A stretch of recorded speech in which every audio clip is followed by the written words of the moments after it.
5. Watchful Silence. Connor handed him a plate of pancakes, concern etched across his face. You sure you're good?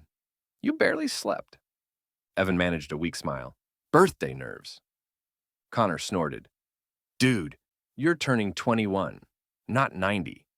Birthdays shouldn't give anyone nerves. Evan stabbed a pancake half-heartedly, but when his fork touched it, the metal bent. Not much, just a slight curve, but Connor saw it. Evan? Evan froze. Both of them looked at the fork. Connor's eyes widened. Evan carefully set it down, hands trembling. Cheap fork, Evan muttered. It's stainless steel. Evan forced a shrug. Connor stared at him like he was trying to see through his skin. Something's happening to you. Evan's throat tightened. Connor, I'm serious, man. You've been freaking me out since yesterday. You're pale, shaking. Your eyes keep doing that weird shimmer thing. They're not shimmering. They are. Connor reached out and gently lifted Evan's chin. Evan jerked away, but Connor saw enough. Dude, what is that? Are you wearing contacts? No. Connor stepped back, heart beating.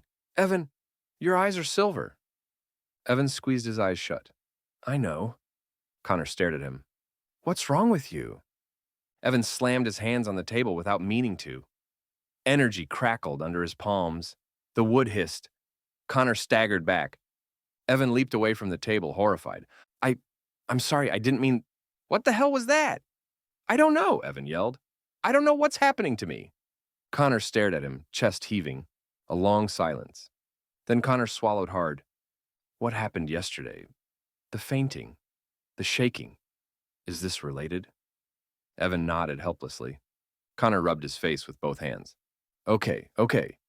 We need to take you to a hospital or a lab or... No! Evan snapped.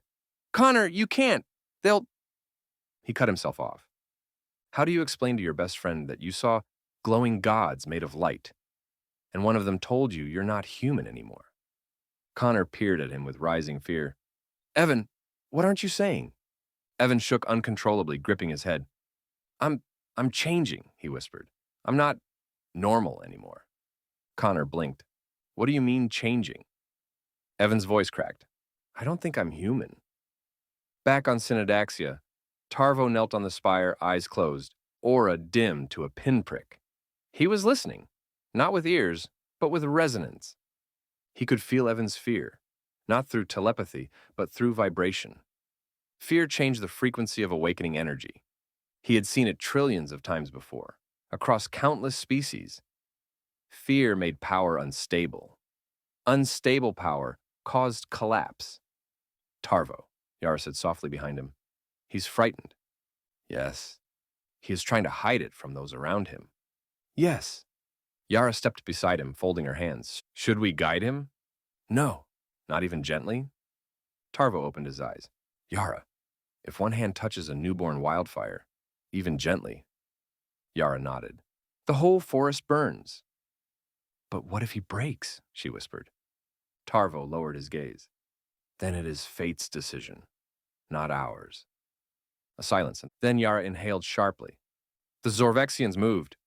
Tarvo's head rose instantly. Where? Outer Rim, near the young fold. One of their listening ships? Tarvo's aura brightened.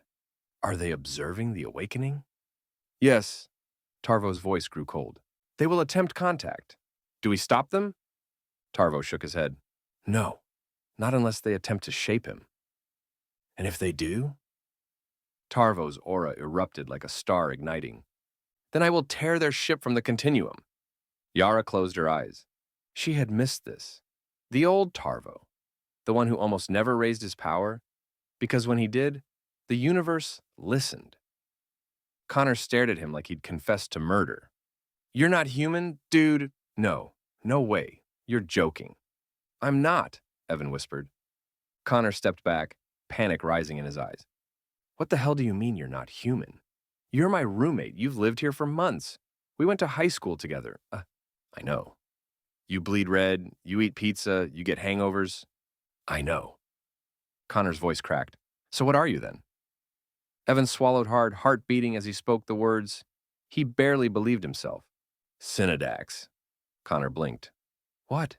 Sinadax, Evan whispered again. A race that, I don't know, a race that's not human. A race that's older. Connor's face twisted. Older? How older? Evan's voice shook. Trillions of years. Connor stared, then he laughed. Nervously, too loudly. Okay, so you're either messing with me or you hit your head yesterday, or... The lights flickered. Connor froze. Evan's aura shimmered silver beneath his skin. Oh my God, Connor whispered. You're serious. Evan clenched his hands into fists. I'm sorry, I'm so sorry.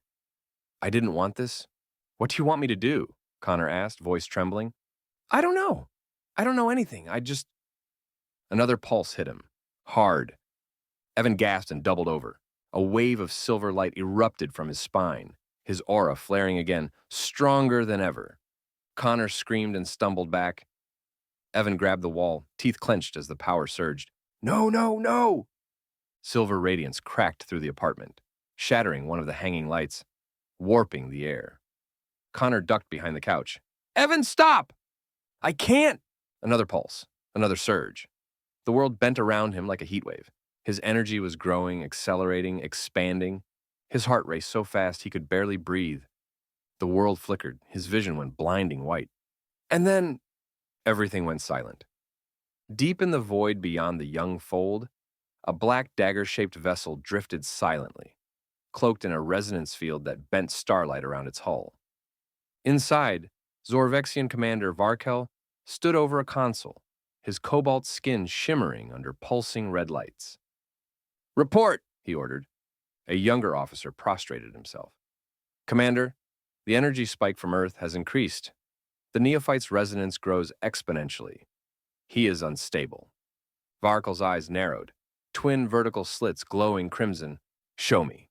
A holographic projection appeared. Earth. And around it, faint silver waves rippling outwards from a single point. Varkel leaned in. A third-generation frequency signature, he murmured. The officer swallowed. Yes, Commander. That is impossible, Varkel said calmly. There were only 4 of the third generation, and they were all Sinadax. It appears the human is a descendant, the officer said. Varkel's jaw clenched. A human with third-generation resonance. This could shift the balance. He turned sharply. Prepare a probe. A probe, Commander? Yes, Varkel hissed. I want eyes on the neophyte. And if he is valuable... He smiled, a thin, sharp, predatory smile. We will take him.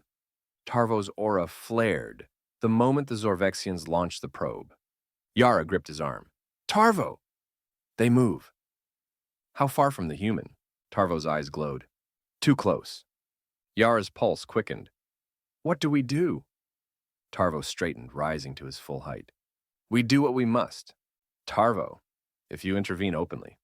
I will not intervene openly, he said. Then how? His aura expanded, not outward, but upward, tethering itself into the higher resonance layers like a looming storm. Yara's breath caught. You're ascending. Only slightly. Tarvo, if you ascend near a newborn, he could feel it. It could trigger another surge. Tarvo closed his eyes.